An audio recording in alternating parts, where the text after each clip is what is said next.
Okay, in part 3 of this video, we're going to look at standing waves. So in part 1, we looked at reflected waves. In part 2, we looked at wave superposition. So standing waves are really the product of those two interactions together. So let's look at what we have here. This is a standing wave, and there really is a lot going on. So I'm going to pause it, and I think we should break down exactly what's happening. So first, the black wave is a string showing the net effect of all the waves traveling through here. So first we have this green wave, and if you saw, the green wave has a velocity to the right. So the green wave is moving to the right, and when it gets to the end over here, it reflects, and then you have this purple wave or blue wave that has the velocity in the opposite direction because it is reflected. So there's reflection in action. But what else is happening is, since they're the same amplitude, same wavelength, same frequency, they are interacting throughout here, and at times they line up and at times they don't. So what we're seeing is constructive and destructive interference. So if we run that again, you can see that they are moving past each other, and at times they overlap perfectly and you get constructive interference, and at times they're meeting up where they cancel each other out completely and you have destructive interference.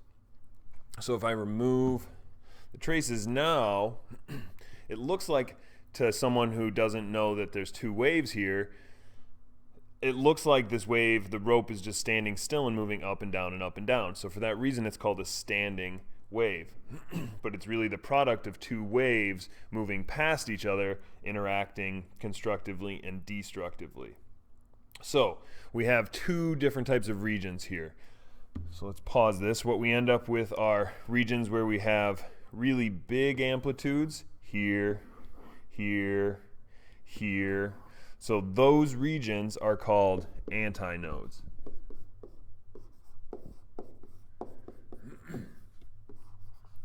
And these antinodes are where constructive interference is resulting in the largest amplitude all the ways. So if I erase this and we run it again, you can see we have antinodes here, here, here, and you can see they have the largest, they just move back and forth between large positive and negative displacement.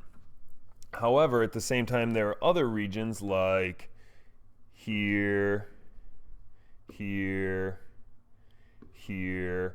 They don't seem to be moving at all. I mean, slightly, their displacement is hardly at all. These regions are called nodes. So these are nodes. So there are really two different regions to a standing wave. Nodes, which have no displacement, and they are the result of destructive interference, and then antinodes that have large displacements, and they are the result of constructive interference. So the reason we care about standing waves is they're actually really, really useful in our study of waves. So what we can see is, if we know the whole distance of this, erase all of this. If I know the distance of the entire string, so let's say this string is 3 meters. Now I can start to look at what is the wavelength here. So I know a wave is one full cycle, right? So if my wave starts here, one full cycle would be, there's a trough, there's a crest. So this is one wave, right? So I clearly have one wave, two waves, there's 3 full waves. So if I have 3 full waves in a 3-meter rope, what does that tell me about one wavelength? Well, one wavelength must be equal to 1 meter, right? Because there's 3 of them here. So it actually turns out that there's a formula for that, and that formula is right here. The wavelength on a standing wave is equal to 2 times the length of the string divided by the number of antinodes. So if we use that equation for this example, we'll see the exact same thing, right? Wavelength would be equal to 2 times 2 meters, or 2 times the length of the string, which is 3 meters, divided by the number of antinodes, which we said that there is 1, 2, 3, 4, 5, 6. So there are 6 antinodes. So what do we end up with here? Wavelength is equal to 2 times 3 is 6, 6 divided by 6, so therefore wavelength is 1 meter, which is exactly what we determined when we just looked at this, right? So that works. That would work for different waves as well, or different strings and different wavelengths. So let's look at an example where, like this. So now when I play this, it's going back and forth. This is a standing wave.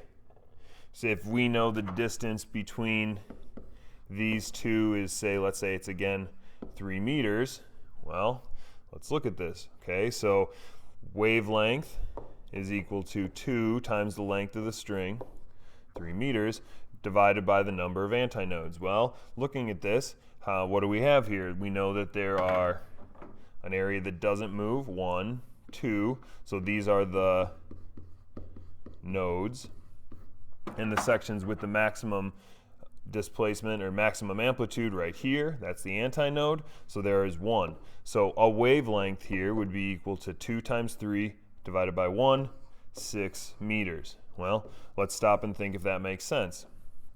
If we look at this example, we know we need 1 full cycle. So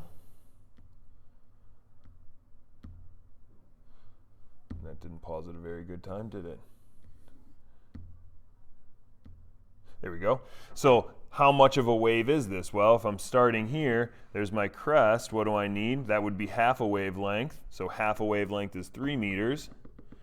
I need a trough as well. So to get 1 full wave, I would need double what I see here, which would mean this first part is 3 meters plus 3 meters. So sure enough, 1 full cycle would be 6 meters, or 1 wavelength would be 6 meters. So we can determine wavelength by looking at standing waves and calculating or counting the number of antinodes we observe, and then using this formula to determine what 1 wavelength is.